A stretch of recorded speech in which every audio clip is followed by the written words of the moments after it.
The Town of Farragut's Visual Resources Review Board meeting for November 2018. So the first item on the agenda tonight is the approval of the minutes from our October 2018 meeting. Do we have any discussion of the board about the minutes as presented? All right. If there is no discussion on those minutes, do we have a motion? Motion to approve. We have a motion. Do we have a second? Second. Say aye. Aye. Opposed? All right, so moving on to the ground-mounted sign applications. The first item is for St. Elizabeth's Episcopal Church over in the Sugarwood neighborhood. So, This is a application for a ground sign. It's approximately. I'm sorry, Bart, are you going to have Are the computers have on? this on? Oh, I thought Right they now, were. I'm sorry. we're not able to see anything. Let's see. Which side was it? Far right? The right one. Mhm, Is it the right where? side. Okay. There you go. Yeah, I saw your finger. This one should be. Oh, there it is. Yes. Yeah.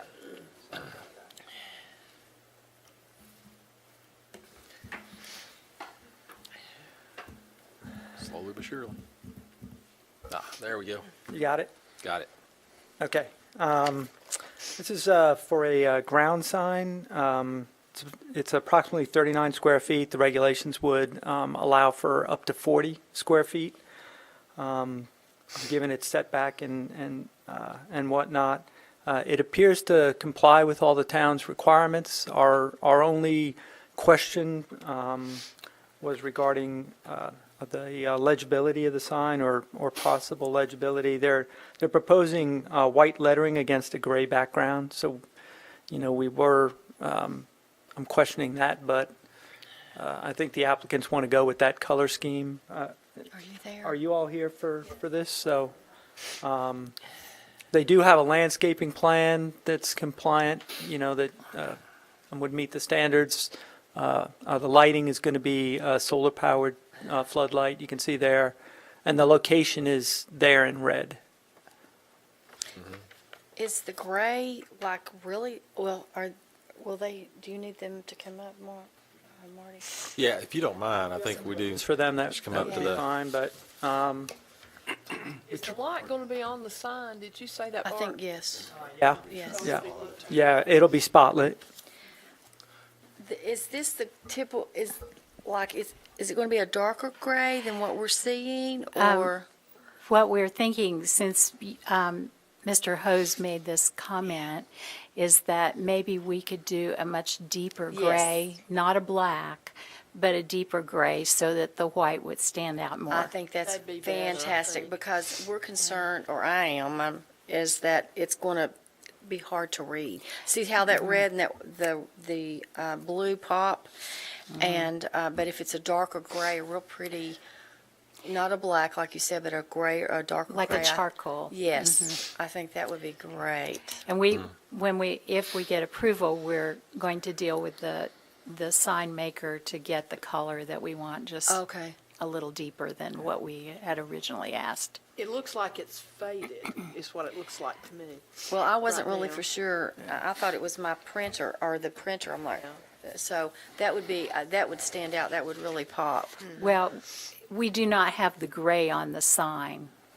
Oh, It's just a white sign with right now. What okay. you're looking at is just a white sign. Oh, is it? Okay, that So, may make a difference. Okay, then. so it looks like there was like a little bit of a shady, Yeah, on the color picture on the application, it showed a light gray. Yeah, and it doesn't come out when you Yeah. put it up. right, that's what I was Uh-huh. concerned with. Okay, so a Yeah. darker gray, thank Right. you. That's the only question I had. And what you might want to do is have whoever's making the sign just do a quick mock-up of one of the smaller panels and put it out there and just take a look at it and make sure you get enough contrast, and then, That's that a might very help you good with idea. that. Because you want to see it from a distance. Soon as, Right. someone's looking, I've been there. So, but if sometimes it's kind of hard and you can really pass, you want it to pop, and that would be Right. really pretty, a Yeah. darker color. Yeah. I just want to confirm the height of the numbers, the street Oh, yeah, numbers on that's top. true too. Because I don't clearly see that it says that, but maybe you've already looked at that part. Yeah, I think that was actually on the application, They're 8 but, and- but I'll double check that. They're 8¼ inches tall. All right, that's good.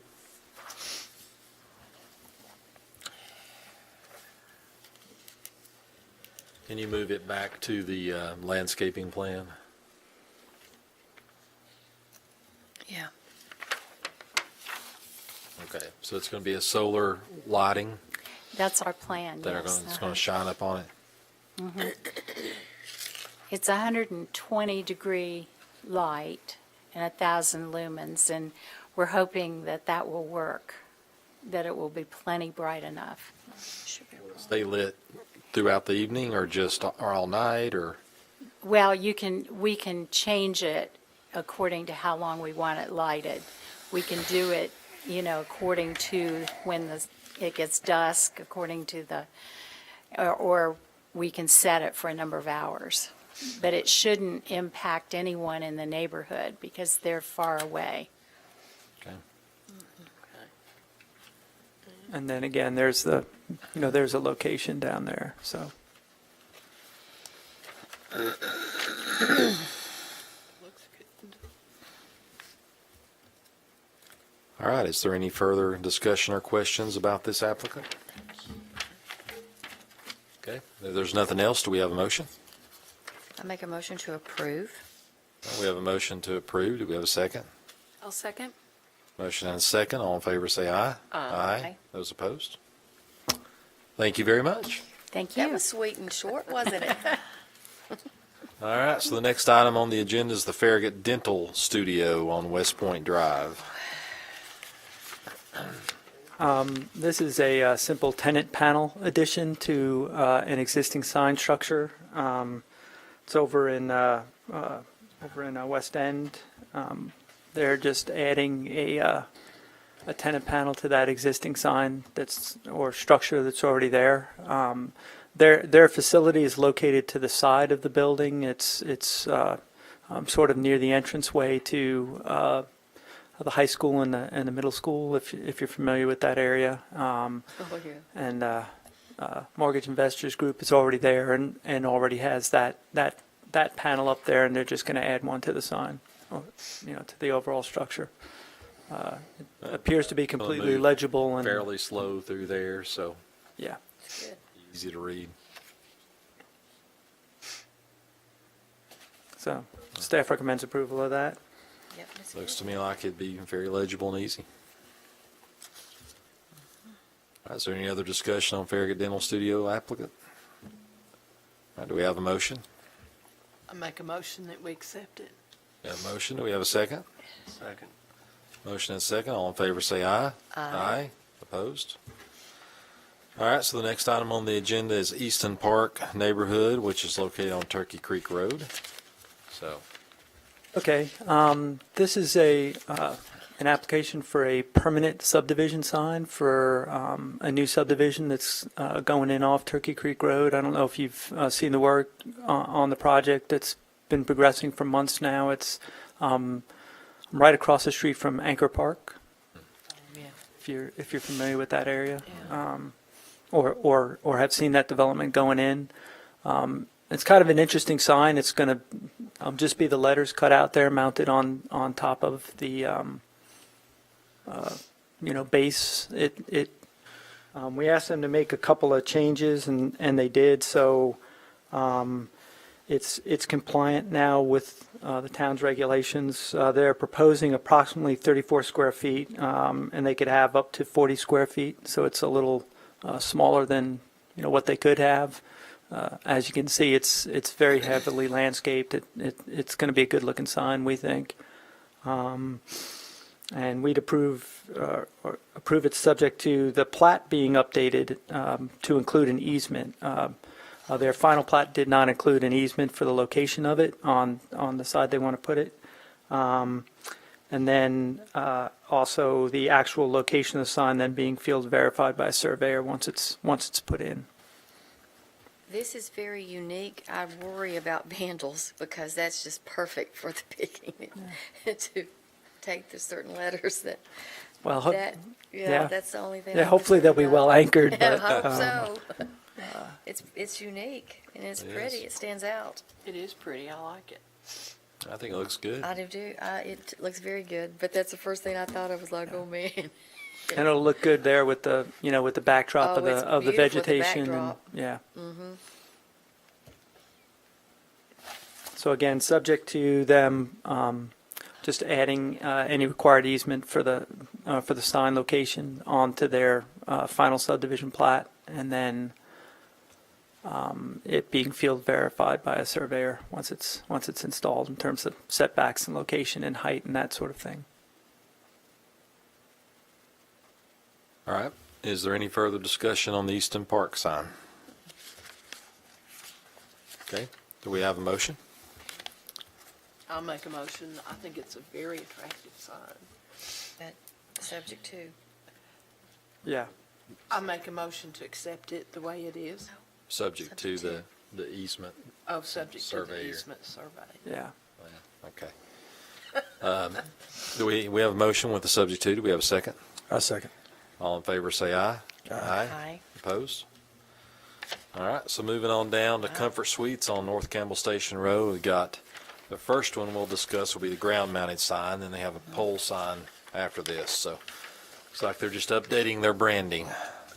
Yeah, that's basically what they're doing here. And particularly on this sign, they're changing out the panel. I didn't know whether to call this a tenant panel sign because it's not your traditional tenant panel sign. It's more a shared ground sign. They share the space with the Country Inn and Suites and the Comfort Inn on the same overall sign structure.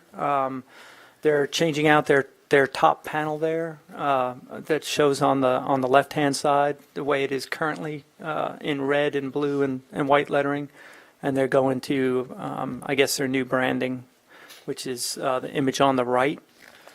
Same size panel as what exists, same structure.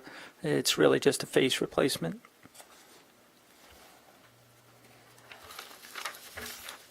Okay, again, looks pretty legible and looks pretty good, so. Is there any other discussion on this ground-mounted sign? Actually, the revised one does seem to stand out better than the other one. I like it too. Yeah, there's quite a bit of contrast there. It'd probably be easy to read.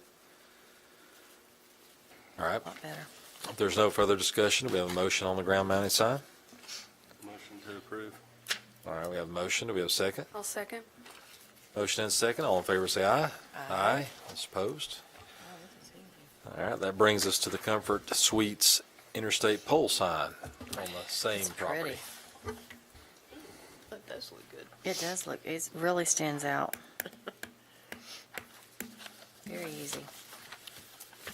Okay, what they're doing here is they're actually going to change both the height and dimensions of the sign as well as the face. You can see they're going from a sort of a longer rectangular sign to a something that's a little more square. The sign height, overall sign height, is going to be lowered, and so is the overall area of the sign. So those are both good things from our standpoint. I'm surprised they want to go lower. The proposed sign structure would be 35 feet in height. The town's requirement is a minimum of 30 to qualify for an interstate ground sign, so they meet that. And the total sign face would be 249 square feet, and by contrast, the existing sign is 290 square feet and is 57 feet high. So it is being slightly reduced in area and height.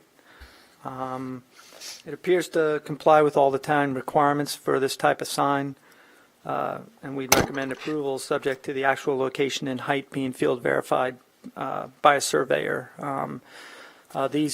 These type of interstate pole signs, they have to be located within 500 feet of the interchange, which obviously this one is because it was previously permitted in that location. And also there are certain elevation requirements relative to the height of the center line of the interstate or a total height. In both cases, this is going to be lower than what was out there. So it should be compliant, but we'll need to have that verified once it's installed by a surveyor. Well, that's one of the questions I was going to ask because we don't deal with these signs very often since Yeah. there are only a few businesses that qualify. But when you're verifying the 35 feet in height, is that verified from Campbell Station Road street level, from the ground level, or? Well, there are several provisions of the code regarding these. They have to be at least 35 feet in height, so that people don't, put up this type of sign in lieu of just a glorified ground sign. But then there's also absolute height requirements that are tied to a contour elevation or a height above the interstate. And so what we did is we pulled the permit from the original sign. That was all properly documented, and this will be lower, so it'll be below the absolute height threshold.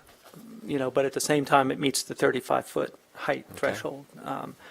So we think it'll be compliant if it's put in as designed, but we do need to have it verified on the back end to make sure that it is. Okay. All right. If that made sense, did it? Okay. Well, again, it looks legible. So, all right, is there any other discussion relative to the ground-mounted sign, the pole sign? All right, do we have a motion? Motion that we approve, subject to actual location height being verified. All right, we have a motion. Do we have a second? A second. Motion and a second. All in favor say aye. Aye. Those opposed? All right, that's the last item on the agenda. Is there anything else we need to cover this time before we go, Bart? VRRB. The only thing I wanted to check on was about the December meeting and what you might want to do about that if we have anything critical come in. Mark suggested we could send something out to you and then we could deal with it internally and then have you take final action on it in January. If there's something that we're not comfortable with, I guess we could have a call meeting that's a week early or early in January if the other way wasn't appropriate, but because the actual meeting be on Christmas Day. And In previous I'm not years, sure we you'll- have combined the November and December meetings into one meeting in early December, So we could do that. and we didn't actually do that this year. Yeah. So would it be possible to combine December and January into one meeting? Or We might be able to, yeah. If there was something really pressing time-wise, we could probably go that route. No, see, we That just- might create a submittal deadline issue for somebody that's shooting for the January meeting and didn't get something in. But as of So- right now, we don't know of anything coming in. But A lot of times it's there really could be. slow, but if it's really like, in the past, he's always emailed us something and let us look at it if it's something small. And if it's major, then we just call a meeting. Yeah. And that's sort of how Mark suggested that, Yeah. we handle it this time, but I did want to get your sense on how you want to go about that. Either way works for me. If you want to email us during December and us give a email approval on something, And or if it's really. that's tight, fine. And then if we do have to meet, Mark suggested maybe, the week before the normal time, if we had something that was absolutely critical. Okay. Sounds good. All right. Well, we'll make it work. All right. Is there anything else? That's it. Okay. Hopefully, happy holiday.